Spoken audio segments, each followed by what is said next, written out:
Hey everyone, thanks for joining me for tonight's remote. Before we get started, be sure and share, like, and remember to share this video after you watch it. It really helps promote the channel, and yeah, I'd really appreciate that. So let's get started. Over the last couple of days, I've been meditating on something I've been feeling for a very long time regarding the future of China's economy. You know, the whole world economy is connected because we do trade with one another. And we certainly rely on things that are made in China. But we could be seeing serious problems with China's economy because what it looks like is that China had aggressively pursued building infrastructure all over the world, all these buildings and infrastructure, construction all over China, etc., roads, just massive infrastructure. And then what appears to have happened is that it's almost like Rome. Hi, Mila. It's almost like Rome in the sense, she always does this when she sees me open up the camera. China's become like Rome in the sense that it has become so big that it has overextended itself, and it can't economically keep up with its own machine. Just like Rome collapsed, there are things that are starting to happen that are putting pressure on China that are potentially going to throw China into a very serious spiral economically.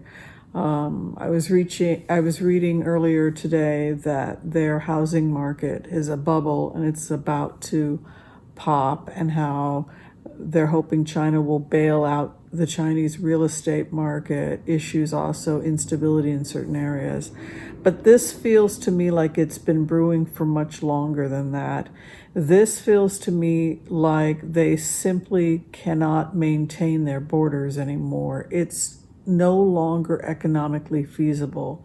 They poured so much money into roads, bridges, etc., all over China, etc., that everything that's happening in the world right now means that potentially they are years behind schedule and billions, possibly trillions of dollars lost. Billions and trillions of dollars lost in the infrastructure because of damage caused by global warming. This is possibly going to bankrupt China. Global warming, not adequately preparing for global warming. The housing bubble is going to break China. Now, in a way, this will humble China. And it's so interesting that we talk about the America being divided and how certain countries want to see America divided. But I think America will emerge united as long as we come together for the common good, to save the country, to help one another. We will stay united. It's actually China that is starting to crumble from within. It simply has become too large, and this looks like it may fall back into its natural borders, so that parts of China that are associated with Mongolia may break away. Tibet may gain more independence simply because China doesn't want to continue. It cannot financially maintain control over certain areas. It's more like old parents that if you've ever seen old parents that have, a newborn child, they've already had 10 kids and now they're like in their 40s. And it's kind of like, okay, do whatever the hell you want. It's that they get tired. They can't fight anymore. What seems to happen is that China wants certain educational standards. They want literacy in certain areas, which is a good thing because there was a lot of illiteracy in Tibet. And so there are some good things that have happened because of that. It's kind of like they will start giving certain areas a lot more autonomy because they simply don't have the economic wherewithal to police the world. And not only that, but just like the United States, trying to police the world and trying to police everyone is just no longer economically feasible for China. Also, COVID was a huge difficulty for China. There were huge economic consequences, and I think possibly they'll face global sanctions, and they should have to pay sanctions to countries. Their inability to control what was a public health crisis became a global health crisis, and it's legitimate that they should have to pay for that. So that could also potentially bankrupt China. The good news is, though, as a result of that, they will have to be more open and judicious, more autonomous with various different parts of China.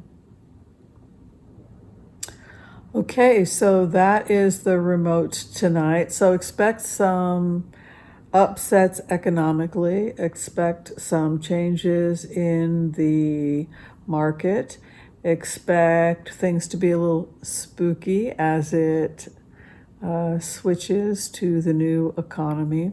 This is going to be about a 2.5-year process. As I had mentioned previously, Joe Biden has about 2.5 years of really having to fight against the current, but rest assured, in about 2.5 years, things look really, really good. I think that we've really turned a corner in terms of the fact that the majority of Americans do believe in global warming, and they do support the new infrastructure packages that are being pushed forward by the Biden administration.